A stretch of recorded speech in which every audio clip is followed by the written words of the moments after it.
Hey everybody, welcome to another episode of Run with Skizzers. Today's episode we're going to talk about the difference between a faller's axe and a splitting axe. Just in case you're looking for something that potentially could have the best of both worlds, you're not going to get the best of both worlds with a splitting axe. This is a council tool splitting axe. It's got a 5-pound head, straight handle, 36-inch. As you can see, this handle is very robust. The head's huge on this. I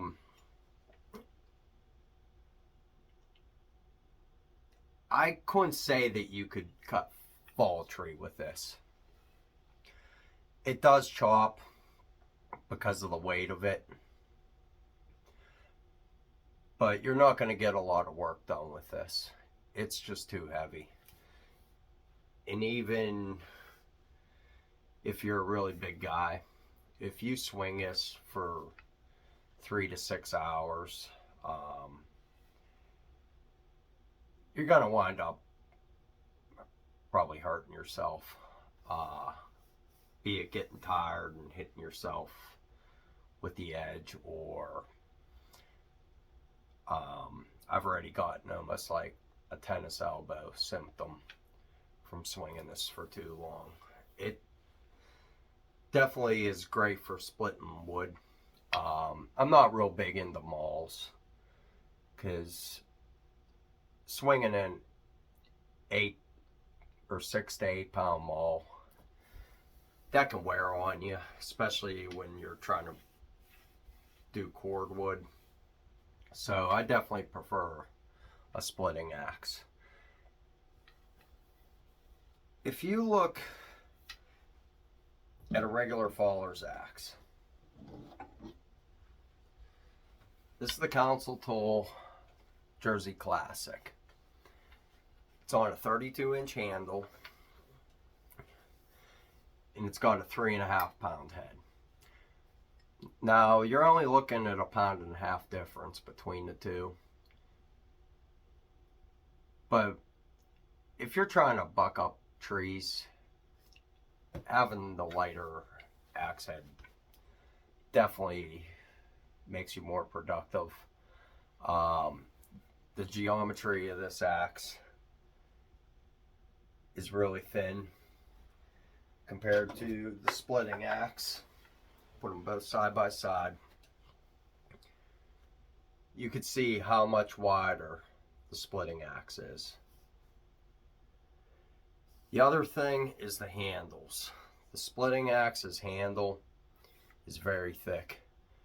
If you look at the faller's axe, it might be hard to tell on a camera. It's a very, very slim handle compared to this one.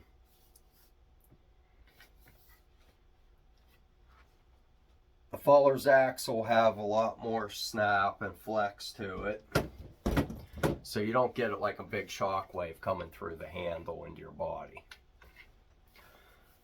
You can split wood with a faller's axe, but they tend to stick into the logs, whereas the splitting axe will actually toss the two pieces to the side.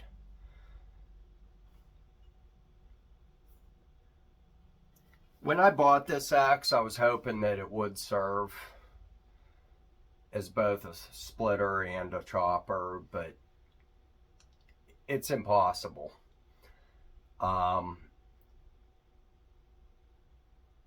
The way this axe was made, it's definitely a splitter. I don't have near the edge on this. It's sharp. It could probably cut you, but it's, in my opinion, it's really dull. This axe here, it's deadly sharp. So if you're looking to get one or the other, definitely think about what purpose they're going to serve. Council tool tries and thinks outside the box with these axes. And I like the fact that they do that. But when you try having an axe that can do several different things, it starts to lag in every one of those areas.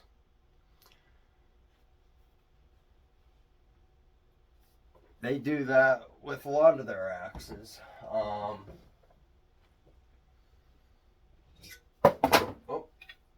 This boy's axe. It's a good example. Classic pattern. It's the Dayton.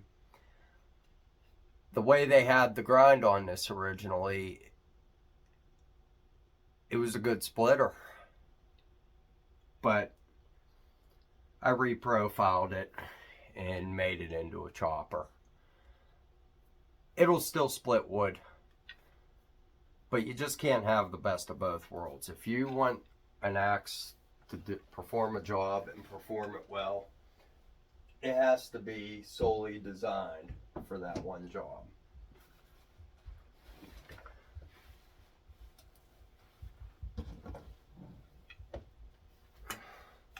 Buying this one, it wasn't a mistake. I needed a splitter and I never had a splitting axe. I'm glad I own one now. I gave all my mauls away. I have no desire to ever use a maul again. And if I get into a round that this can't cut, I got a steel wedge and a 6-pound sledge, and that'll definitely break it. But yeah, like I said though, if you're looking to buy an axe for whatever purpose you need it for, you're probably not going to be able to just buy one.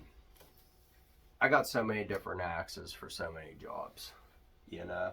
A lot of people think that I'm a collector, and I do collect them, but each one has a purpose. Each edge has its own grind to serve that purpose. I started out with just one, and now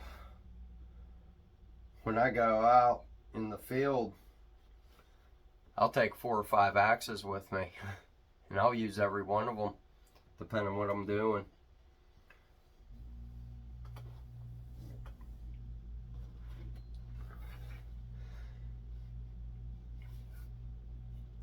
I'm really liking the jersey pattern now.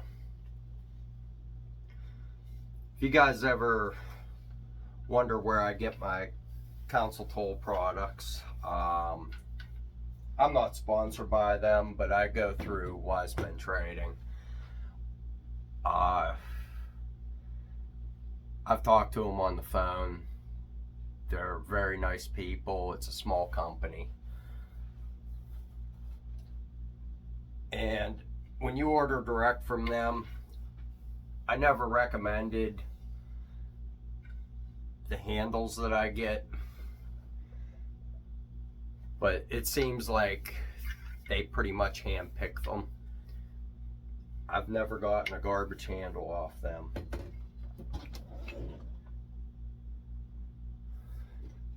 This one's got a little bit steep of a grain, but that's about the worst I've seen. And I'm not real big into grain orientation, but I am a believer that if you're going to get a handle, it should be either heartwood or sapwood. Not like that Trail Boss where it was a mix of both. To me, that's just not a good handle. I'd rather have run out than have a handle that's sapwood and hardwood. Some people do like the look of those. I don't. just because I look at my axes for function. I don't want to risk an axe that's going to break. But yeah, definitely check out Wiseman Trading. They seem like a really good company. I bought all my console tool products off them. And they handle a bunch of different brands besides console tool. They handle Autine, Husqvarna, Grants Force, all the major manufacturers. And they even have some local forge stuff, which is really nice. But yeah, that's basically all I have for this video. If you're looking at getting a splitting axe and expecting it to do both jobs, it just isn't going to happen. So I would definitely recommend, if you're looking for a faller's axe and a splitting axe, this is the perfect combo here. When it comes to bucking logs and processing, these are my go-tos. But that's it for this video, guys. If you like running with skizzers, be sure to like, share, and subscribe. I'll catch you on the next one.